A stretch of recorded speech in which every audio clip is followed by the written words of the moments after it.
Christmas is a season not only of giving, but of gratitude for the blessings and kindness we have so graciously received this whole year.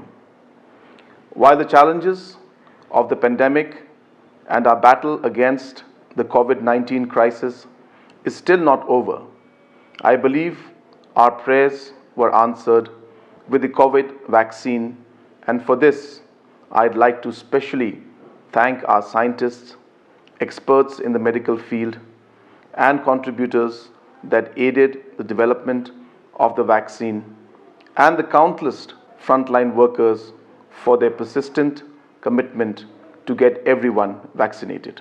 I call on each one of you for collective action by choosing to get vaccinated. 2022 is a momentous and special year for the state, with the coming of Meghalaya's 50th statehood year. As citizens, let us commit to contribute to the progress, peace, and prosperity of our beautiful state in our own ways. Wishing each of you a Merry Christmas and a hopeful New Year. Nasimang sakantinan kachan kapkapa Christmas aro kadongani gnangpa bulshiketal ongchina. Nga ai khublei Christmas basuk but snem tmai ba kmen yapi baro.